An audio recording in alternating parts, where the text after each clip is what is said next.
She talked to pigeons in the park. She danced in the rain without music. The whole city whispered about the strange girl who lived in her own world. But when the richest, most ruthless man in town saw her, something inside his frozen heart cracked wide open. Before we dive into this incredible story, hit that subscribe button and turn on notifications. You won't believe how this tale unfolds. Trust me, you'll want to stick around until the very end. Let me tell you about Olivia Bennett, 24 years old, living in New York City, working at a tiny flower shop on the corner of 5th and Madison. Nothing remarkable about that, right? Except Olivia wasn't like anyone else in this city of 8 million people. While everyone rushed past each other with their heads down and earbuds in, Olivia stopped to smell actual roses. She fed pigeons in Central Park every morning, giving each bird a name. She sang to the plants in her shop, convinced they grew better with encouragement. She wore clothes that didn't match, not because she couldn't afford better, but because she chose joy over judgment. The neighbors thought she'd lost her mind. I heard them whisper when she walked by.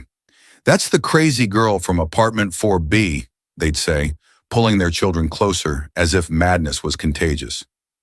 Her landlord, old Mr. Peterson, wanted her out. Too weird, he said. Bad for the building's reputation. But Olivia never seemed to notice the stares, the whispers, the way people crossed the street to avoid her. She lived in this bubble of pure, untouchable happiness that the rest of us couldn't understand. What people didn't know was that Olivia had reasons for being the way she was. She'd lost both parents in a car accident when she was just 7 years old, spent her teenage years battling depression so dark she couldn't see a way out. But somewhere along the way, she made a choice. She decided that every single day above ground was a gift, and she wasn't going to waste it being miserable just to fit in. If that made her crazy, then so be it. Now let me introduce you to Adrian King, 32 years old, CEO of King Industries, worth more money than most people could count in a lifetime. He'd built his empire from absolutely nothing, clawing his way up from a childhood in foster care to the top of the Manhattan skyline. But success had cost him something vital. His employees feared him. His handshake was colder than a winter morning. He never smiled, never laughed, never showed a single crack in his armor of expensive suits and icy stares. Adrian had recently ended an engagement with a supermodel named Clarissa.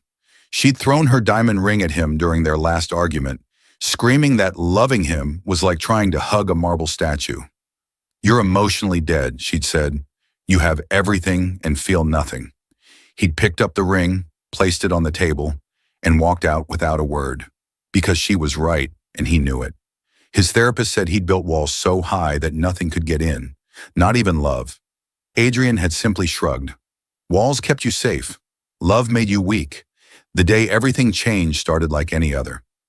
Adrian's driver was taking him uptown for a meeting when the car broke down in a neighborhood Adrian never visited. Too ordinary, too middle class, too full of actual life. While his driver frantically called for another vehicle, Adrian stepped out to wait. That's when he saw her. Olivia was in the park across the street and she was dancing. No music playing, no audience watching, just her spinning in circles with her arms spread wide like she was trying to hug the whole sky. She laughed at something only she could see, her mismatched dress spinning around her like a kaleidoscope. Adrian stood frozen on the sidewalk, briefcase in hand, completely confused by what he was witnessing. For the first time in 10 years, Adrian King felt something other than numbness. He didn't know what it was. Curiosity, confusion, maybe concern. But it was something, and something was more than he'd felt in a very long time. Olivia must have sensed him staring because she turned, met his eyes, and waved with such genuine cheerfulness that it almost hurt to look at. Adrian didn't wave back. He climbed into his replacement car and left. But here's the thing about moments that crack your carefully constructed walls. You can't forget them. Days passed, and Adrian couldn't stop thinking about the dancing girl in the park. He found himself taking routes through that neighborhood for no business reason. He'd see her helping an elderly man across the street, taking 10 minutes out of her day just to make sure he got home safely. He watched her share her lunch with a homeless woman, sitting on the bench beside her like they were old friends. Everything about Olivia contradicted everything Adrian believed about the world. In his experience, people were selfish, calculating, always looking for an angle. But this strange girl seemed to give without expecting anything back. It disturbed him. It fascinated him. It kept him awake at 3 in the morning, staring at his penthouse ceiling, wondering what it felt like to be that free. So Adrian did what powerful men do when they want something. He bought the building where Olivia worked.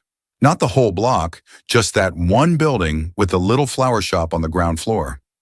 He created reasons to visit, claiming his office needed fresh flowers weekly. Their second meeting was nothing like he'd planned. He walked in wearing a $3,000 suit, and she looked up from arranging daisies with soil under her fingernails and smiled at him like he was just another customer. "You look stressed," she said, not even asking his name. "You need yellow flowers." Yellow is for happiness. When's the last time you let yourself be happy? Nobody talked to Adrian King like that. Nobody asked him personal questions. Nobody looked past his expensive watch to see the man underneath. He should have been offended. Instead, he bought 24 yellow roses and found himself coming back 3 days later. It became a pattern. Adrian would show up with some excuse about needing flowers for an event, for his office, for a gift. Olivia would talk to him about flower meanings, about dreams, about her philosophy on life. She asked him questions nobody else dared to ask. When did you stop believing in magic? What did you want to be when you were 10? If money didn't matter, what would you do tomorrow? Adrian had no answers.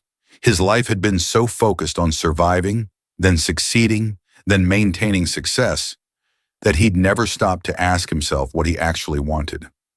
Olivia never judged his silence. She'd just smile sadly and hand him whatever flowers she thought matched his energy that day. The turning point came on a Thursday evening in late spring. Adrian was leaving the shop just as rain started pouring down, the kind of sudden downpour that sends everyone running for cover. But Olivia didn't run. She walked right out into the street and started dancing, tilting her face up to the sky like the rain was a gift instead of an inconvenience. Adrian watched from the dry safety of his car. His driver waited for instructions, and then, for reasons Adrian still couldn't fully explain, he opened the door and stepped out into the rain. Olivia saw him and laughed, actually laughed with delight. "Adrian King, are you getting wet on purpose?" She grabbed his hand before he could answer, pulling him away from the car. "When did you forget how to play?"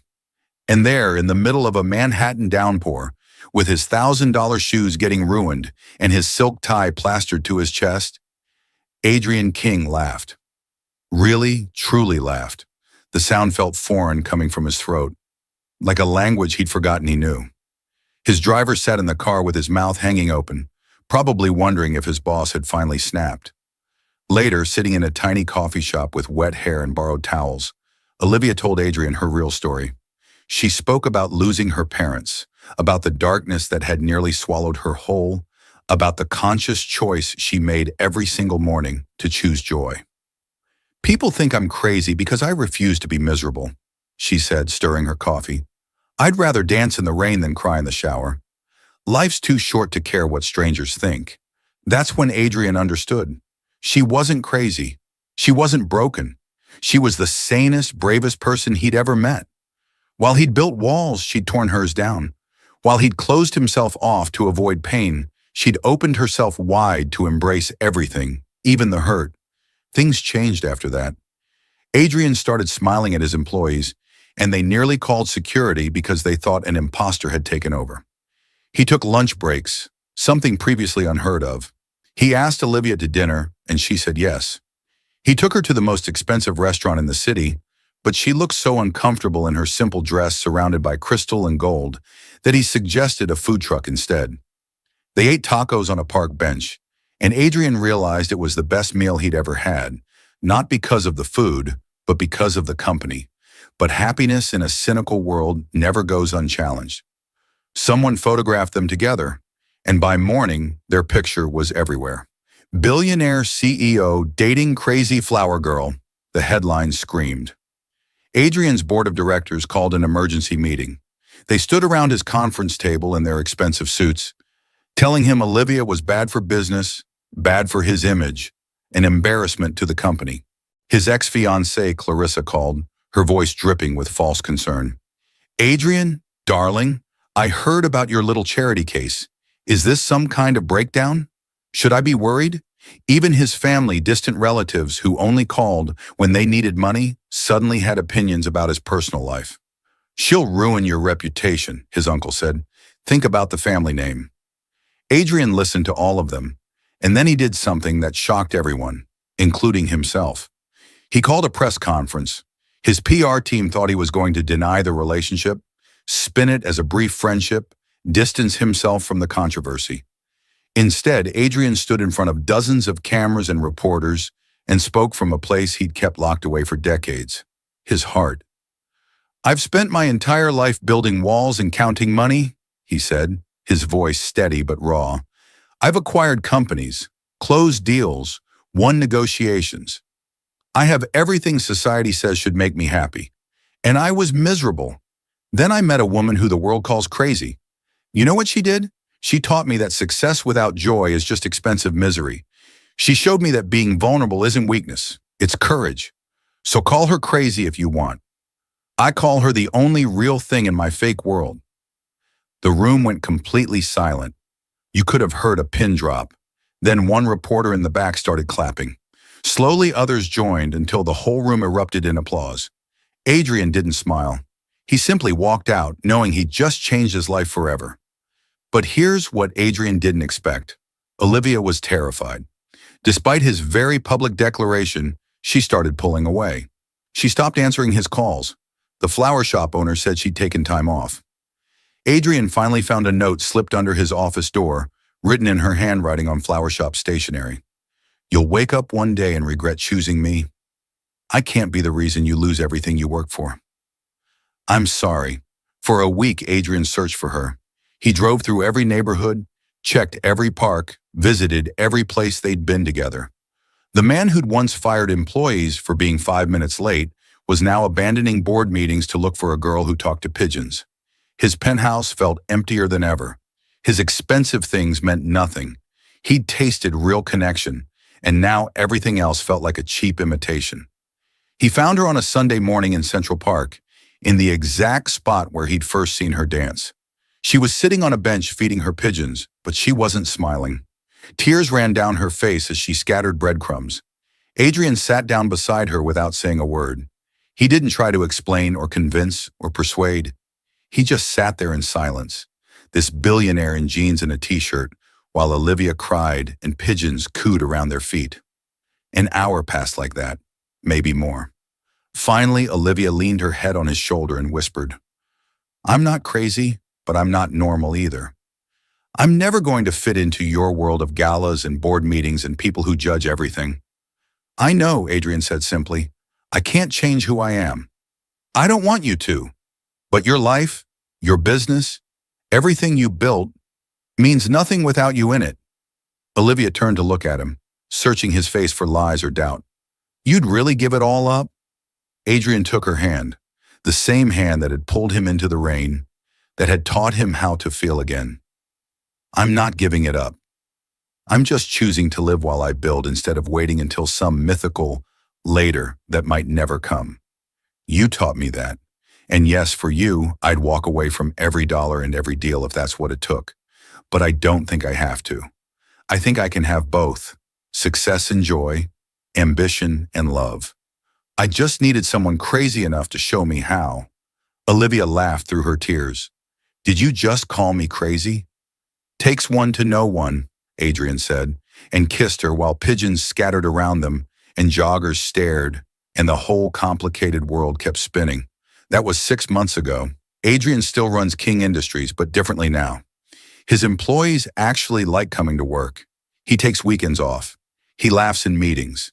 The company's more profitable than ever because, turns out, happy leaders make better decisions. Olivia still works at the flower shop because she loves it. They live in a brownstone in Brooklyn with a garden where she grows vegetables and talks to them every morning. She still dances in the rain. The difference is now Adrian joins her. People still whisper when they see the mismatched couple, the billionaire CEO and his eccentric girlfriend. But now they whisper about something else. They whisper about the way he looks at her, like she's the only person in a crowded room. They whisper about how she changed the coldest man in Manhattan into someone who smiles. They whisper about true love, The kind that doesn't make sense on paper, but makes perfect sense in the heart. Everyone called her crazy. Maybe she was. But she was also the sanest, bravest, most alive person in a city full of people just going through the motions. And she saved a man who had everything and nothing at all, teaching him the most important lesson he'd never learned in any business school. That the richest life isn't measured in dollars, but in moments that take your breath away. Love isn't about finding someone perfect. It's about finding someone who makes your imperfections feel like magic. If this story touched your heart, smash that like button and share it with someone who needs to hear it. Drop a comment telling us what you learned from Olivia and Adrian's story. And don't forget to subscribe because we bring you stories that remind you what really matters in life. See you in the next video.